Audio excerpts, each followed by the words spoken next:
Now, if you're looking for a 4-berth caravan under 1100 kilos, we might have just found the answer.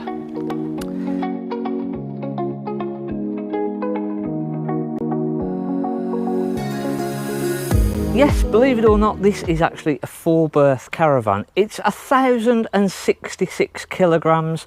It's 18.2 feet from very, very front to very, very back. Now, this model is a 2014. I'm going to show you around it, show you where everything goes and how everything works.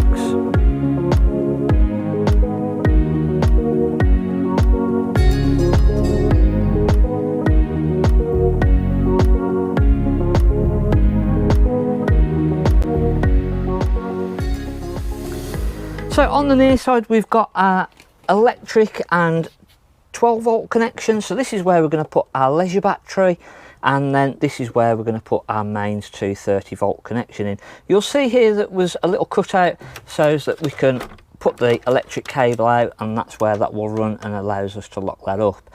You will also notice there's a little black compartment just at the back there. That is for our motor mover switch, so that isolates the battery from our motor mover controls.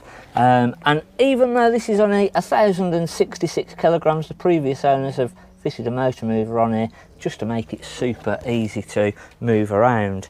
So moving around to the front, we've got our gas locker. There's room for 2 gas bottles in here. It is a little bit tricky. This is the only niggle that I've really got on the Eldest Explorer 304, is that we can't really open this front locker any higher than what it is, otherwise it ends up coming out of our hinged rail at the top, and it's a 2-man job to put that back into place. So just be careful on how high you open these lockers, otherwise this front locker will come off and detach from the rail. It's not a difficult job to put it back on. It's literally getting it up into the air, into the right position, and then clicking it back into the rail, but it is a 2-person job, as I say. We've then got room for 2 gas bottles in the front. It's set up on propane, and just remember that when we connect our gas bottle, you do need a spanner and its reverse thread to tighten this up. The nice thing about this locker though is that it is a good space and you've got plenty of storage, and once your gas bottles are in, the limited access with this front locker doesn't really create any issues, but it's just, as I say, being careful with that locker.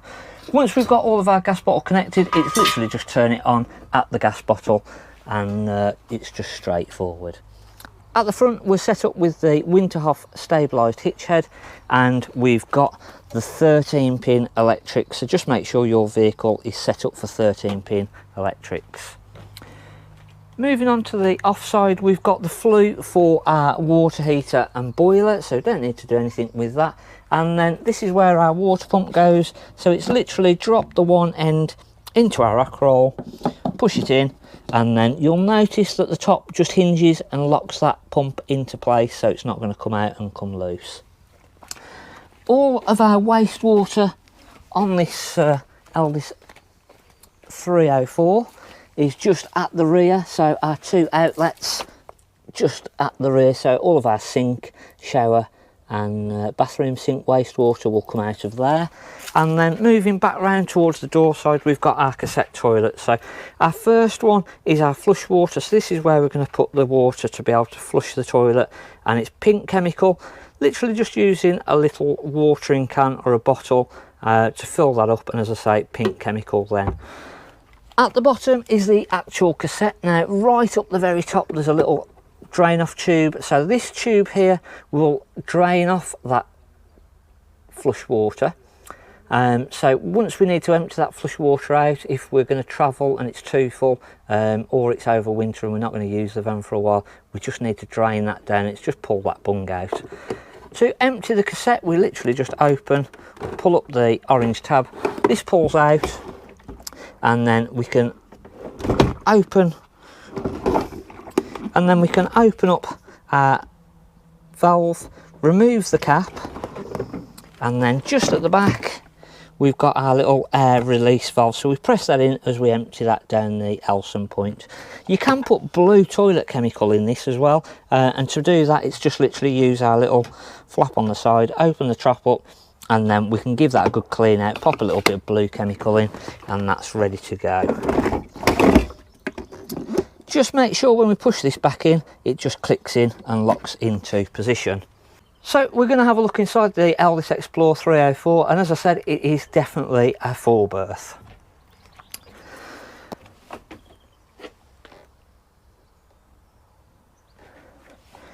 As we come inside, we're greeted with a nice little seating area. So we've got one bed down there. The front seating makes into a double bed, so just underneath of this front cushion pulls out, and then the bed is widthways. And then hidden just above our side dinette, we've actually got a fold out bunk bed, so that just literally folds down. There's a little ladder then to get up into that bunk bed, and that sleeps our 4th person. So it's, even though it's only 18.2 feet overall, it doesn't feel small and claustrophobic and cramped inside it. It's a real nice little layout, to be fair. So let's get on to how we work everything. We've got our mains power distribution unit, which is just underneath of our front seat. So when we open our little cupboard here, we've got all of our trip switches. So if our electrics were to trip out, it'll be one of these top ones. And then again, we've got all of our little individual fuses, which again are all named if anything goes wrong. Just at the side, as we walk in, we've got our main control panel. And then you'll see we've got our master, that's our master 12 volt on and off. So that will put all of our 12 volt system on and off. We've got our lights, so that will put our internal lights on and off. We've then got our awning light, so that will put our awning light on and off. And then we've got our water pump. Now, before we put our water pump on, there's a couple of things that we need to do. Firstly, we need to make sure, obviously, we've got that pump plugged in on the outside. But then we've got all of our taps over the sink and in the closed position. Same in the bathroom. Make sure that the shower and the sink tap are all closed. And then just underneath our front seat is where our actual boiler, and we've got a drain off valve, the yellow valve just at the back there. Hopefully you can see that on the video. So that little tap there is our drain off valve. Now, in the position that it is now, is ready to use, and that's fine. That's perfectly good for getting the water through the system. Now that's all closed off. But if it was the winter, or we're not going to use the Caravan for a while and we wanted to drain the system down, we'll literally just flip that into the upright position, and that will then start to drain our water system down. So when we come back in, we need to make sure that that is pushed back down into the position that it is now. Just going back to that drain off valve, if it was the winter, we would literally pop it into that upright position, open all of our taps up, bathroom, shower, and the sink. That would then just drain that complete water system down. So again, as I say, when we come back in, before we put that water pump on, we just need to make sure that they're all fully closed, the drain off valve's closed, and we can then go ahead and put our water pump switch on. That will now put the water pump on, and as we open our taps, we'll get the water coming through the system. Now, if we had drained the water system down, we're going to get a lot of coughing and spluttering. So it'll probably take a good 5 minutes of coughing and spluttering to fill up the hot water tank. But once we've got a nice steady flow of water, as we have now, we know that that water boiler is full of water. We'd then draw the water through on our bathroom tap, so exactly the same, just on our hot and our cold, and then we'd do the same with the shower tap too, and that just gets all of the air out of the system. And then when we go to put our heating system on, we know that that tank is full of water, and that we won't also get the water pump kicking in and out and causing us a problem. Onto our gas then. So again, we need to get the gas through the system. If we've just changed the gas bottle, or we've not used it for a while, we're going to have to get the gas through the system. Now, the best way to do that is with our hob rings, and it's literally just turn our control valves on, and then just on the oven itself, we've got a little igniter switch, which is just there. We can then press that one in, and that will light up our little gas rings for us. We'll do the same on all of those, and then once we've got them all lit,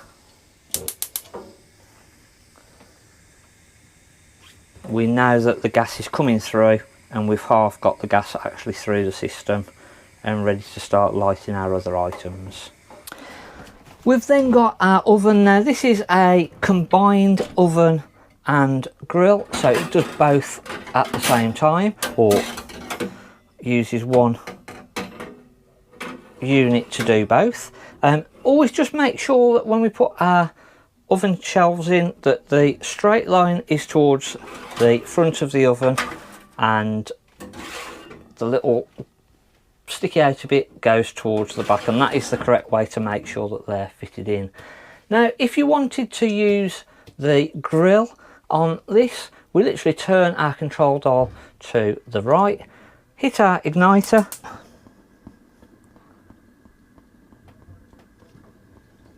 and again then we can regulate that down slightly with the control dial. And then if we wanted to use our oven, it's just literally turn the dial the opposite way. That'll come round, hold that in, hit the igniter, and again that will light up on our oven. Once we've got all of those lit up, we pretty much know that the gas is through the system. So when we come to light our fridge up, our heating, it's all going to go just a little bit easier. So on our fridge, we've got a main on and off button, so we just hold that one in and everything will light up below. It's automatically gone over to the gas, so that will literally now just start ticking away, and then you'll hear the burner kick in and that will light up. If you want to change the temperature on the gas, it's our left hand button here, and you'll see that goes through and we can select how cold that we want that fridge to get. If we didn't want to use the gas and we wanted to use the electric, it's just literally our little plug symbol. And then again, if we've got all 13 pins on the vehicle and we wanted to keep the fridge cool as we're towing along, we've got the little battery. If we do get something that's not working, so if we have an issue on the gas or the electric, we'll get the little warning light coming up now. The reason that that's flashing away at the moment is because we haven't got a car connected and we haven't got it started. We'll just get the little warning light. So if you've got your 13 pins connected on your vehicle, start the vehicle, plug the connection in, and then put it onto the battery, and that will just stay a solid blue. To turn the fridge back off again, it's just literally hold our on and off button. We've then got our heating system. So this is the Whale heating system, and the heating is basically a combi boiler, so it does your water and your heating through the same unit. So on the water side, we've got a gas system on the left hand side. So if we want to light this up on the gas system, it's literally put our left switch to the little gas flame. That will then go through its system, and literally once that's lit up, we'll get the little green light up. If it were to fail for any reason, if we run out of gas or it just didn't light up the first time, we'll get a little red light just next to it, and that would then light up, and all it would basically do is just turn it off and then turn it back on again. I'll let that go through its system, and we've got the green light, and again that then lets us know that that is lit up on the gas and is running and doing what it should be doing. Now if you wanted to use it on electric, we've basically got a electric low setting and an electric high setting. So they've got the two settings there, and you can just set it to a lower or a higher setting. Now that's going to come in useful if you go onto a site and they've got a low ampage power, so they say, oh, you can't have everything on all at once. You can actually put the fridge onto, you can actually put the heating or the hot water onto a lower setting, so it's not going to use as much electric, but it'll just take a little bit longer to warm that water up. We've then got our heating, so this is our bottom setting, and we've got, again, we've got an electric 1, an electric 2 and an electric 3. So again, depending on how quickly and hot that we want the van to heat up, and it might be that, again, if we've gone to a site and it's the lower power, or if you just want the heat on overnight but you don't want it making too much noise, you can put it onto that lower setting.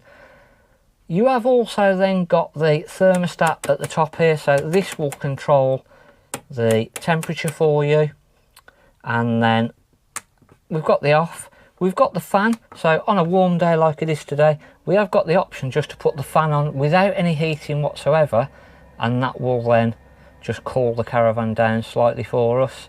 And again, then we have also got our gas, which is just round at this side here.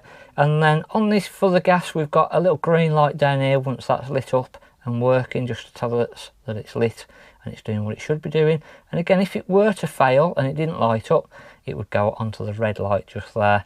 And again, we'd just turn it off and go back through the process until we got the green light on fully. We've got a little fold-up table at the front here, so for TVs, etc. And again, we've then got a power socket, a 12-volt socket, and our aerial socket. Now, to drop this TV table back down again, it's literally just undo the two little legs, and that will then drop back down again. As I say, at the front, for our bed, the front system here just pulls out, and then we change our cushions round just to fill into that front section. We've got our little spotlights around, and we've got little different switches. We've then got other little lights with our own little switches on, and then just hidden up here we've got little spotlights also, and again same on the other side.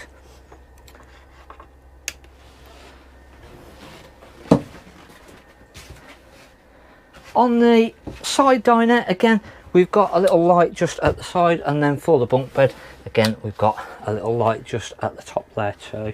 We've also got a nice wardrobe area, again plenty of room for 4 people, and again in there we've got our freestanding table that again will fit at that front area, or we can even put that into the awning if we've got one.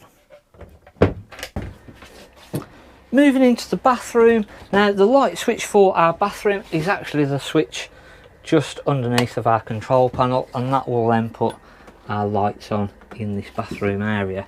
Now we've got our cassette toilet.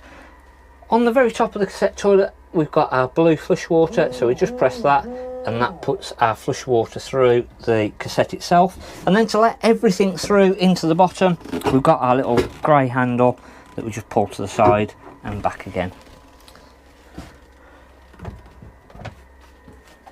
Hopefully that has got you up and running with the little Eldis Explorer 304, showed you where all the main operations are, and again a cracking little full berth under 1100 kgs.